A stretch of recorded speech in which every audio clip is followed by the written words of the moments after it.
Siap. Hormat. Selamat pagi. Selamat pagi anak-anak. Silakan duduk. Terima kasih. Baik, sebelum memulai yang pelajaran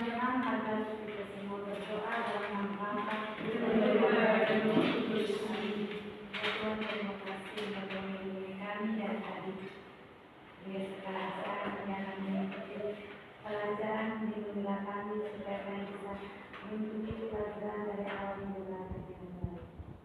Semua dari permohonan ini kami sampaikan kepada Guru dan kami kami Yesus Tuhan kami. Amin. Baik, terima kasih. Sebelum mulai dengan kegiatan kita hari ini, saya akan mengabsen. Anggil Yohanes Roy. Amin.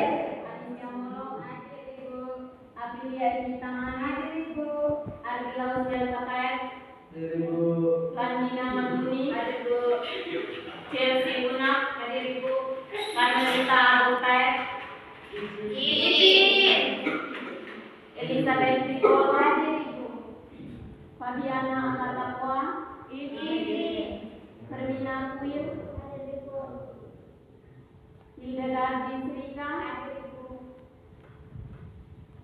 Joao Baptista Sanchez, Crescencia Aderibu, Maria Adika Vega, Aderibu, Maria Bota, Aderibu, Maria Katina Rizka Sain, Aderibu, Maria Etauki, Aderibu, Maria M. Chani Serang, Aderibu, Maria Invensia Sebu, Martina Mau, hadir Ibu. Matilda Stefania Nabu, hadir Ibu. Melania Sambei, hadir Ibu. Novelinda Nahusan Lesi, hadir Ibu. Ojorio Maya Fernandez, hadir Ibu. Priscilla Betaus, hadir Ibu. Benidora Eni, hadir Ibu. Vincentia Pelanura, hadir.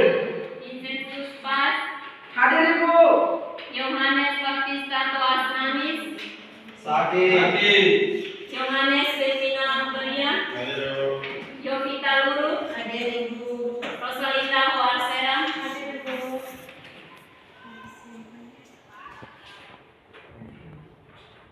Baik anak-anak, hari ini kita akan belajar tentang keluhuran martabat manusia sebagai citra Allah. Yang pertama kita akan melihat kata citra Allah. Dalam Kamus Besar Bahasa Indonesia, kata citra dapat diartikan sebagai gambaran atau cerminan. Citra Allah berarti manusia diciptakan menurut gambar dan rupa Allah.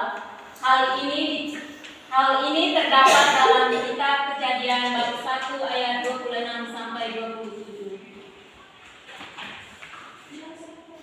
Dalam kitab ini dikatakan bahwa berfirmanlah Allah, baiklah kita menjadi manusia menurut gambar dan rupa kita, supaya mereka berkuasa atas ikan-ikan di laut dan burung-burung di udara, dan atas ternak dan atas seluruh bumi, dan atas segala binatang melata yang merayap di bumi.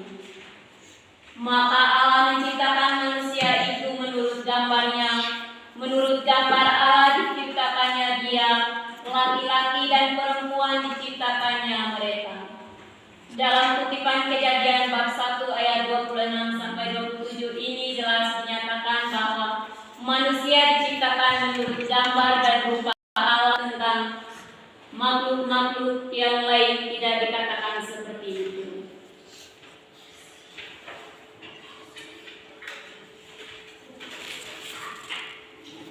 Anak-anak, manusia diciptakan menurut gambar dan rupa Allah, maka itu yang menjadi letak keluhuran manusia itu. Sangat berbeda dengan makhluk-makhluk Tuhan yang lain. Kita itu diciptakan secara istimewa, jadi keluhuran yang kita sebut dalam judul tadi itu keluhuran manusia sebagai citra Allah, karena kita itu diciptakan segambar atau serupa dengan Allah.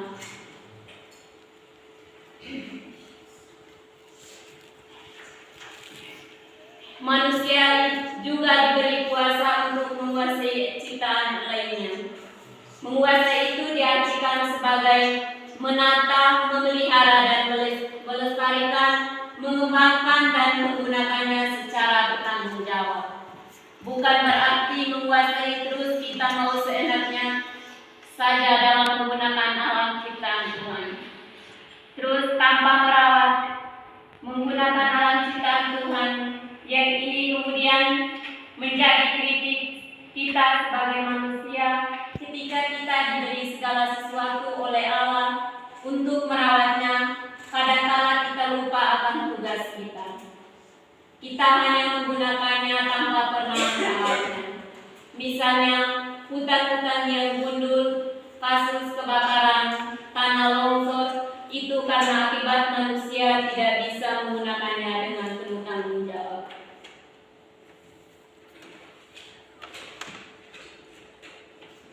Manusia juga memiliki martabat sebagai pribadi, artinya bahwa manusia bukan hanya sesuatu melainkan seseorang.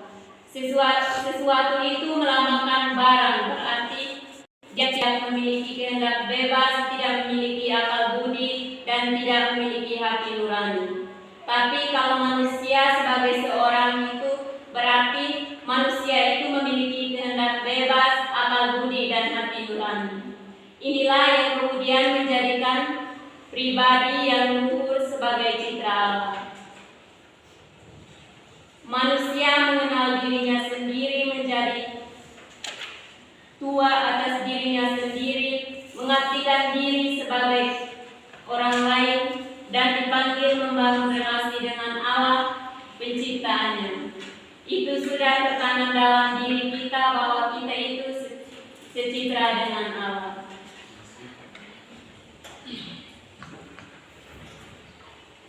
Baik anak-anak, dengan menyatakan secitra berarti ingin juga menggambarkan bahwa manusia bukan Allah. Manusia dan Allah itu berbeda, hanya kualitas yang Allah juga kita miliki. Kalau Allah Maha Baik, maka kita mampu juga berbuat baik. Maka sekali lagi, martabat manusia sebagai pribadi, dan yang terakhir adalah kita dipanggil untuk membangun relasi dengan Allah. Tentunya sebagai Sang Pencipta dan juga dengan hidup bersama dengan orang lain, maka kita dituntut untuk membangun sebuah persaudaraan sejati dan menghargai nilai-nilai kemanusiaan.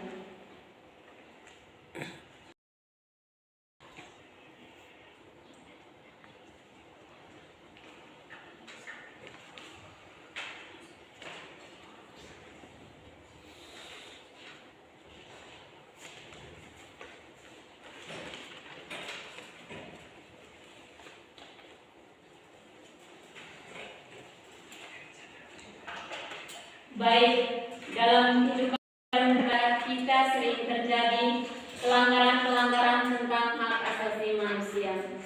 Nanti akan kita lihat yang menjadi perhatian kita adalah bahwa kehidupan kita bersama orang lain harus sampai kepada tingkat persaudaraan sejati.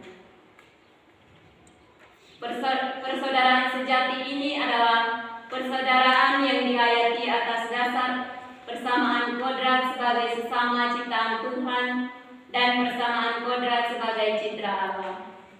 Tidak melihat dari pakaian yang dikenakan, dilihat dari mana asal suku, jadi semata-mata atas dasar kodrat, yaitu kita semua sama-sama diciptakan oleh Tuhan sebagai citra Allah.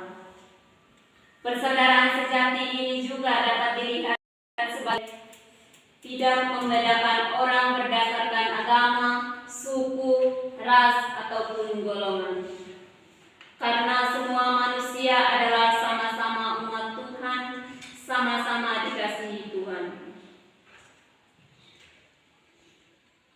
Maka setiap orang yang membenci sesamanya berarti ia membenci Tuhan. Karena dalam diri umat manusia, Allah di dalamnya. Kualitas-kualitas Allah ada di dalam diri manusia. Anak-anak,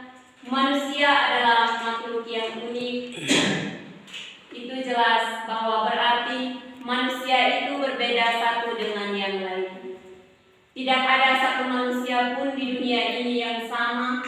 Kalau yang mirip ya, tapi sama tidak ada. Jadi inilah keunikan yang membedakan manusia dengan ciptaan lainnya. Baik anak-anak, pelajaran kita hari ini cukup sampai di sini. Tapi sebelumnya ada tugas yang harus kalian kerjakan. Soal nomor 1, apa yang dimaksud dengan manusia diciptakan sebagai gambar dan rupa Allah? Yang kedua, apa keunggulan manusia dibandingkan ciptaan Allah yang lain? Yang nomor 3, berdasarkan kutipan Lukas bab 10 ayat 25 sampai 37, siapa yang dimaksud dengan saudara? Yang nomor 4, buatlah sebuah rumusan yang menunjukkan sejauh mana kalian sudah menghayati keberadaan dirinya sebagai citra Allah.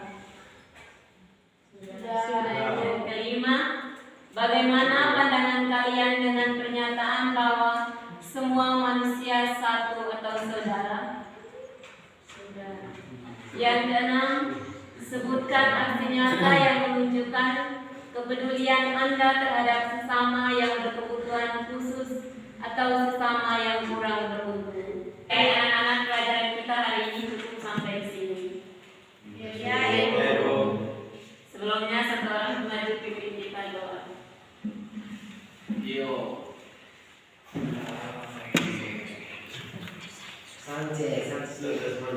Maria Etauki maju ke depan.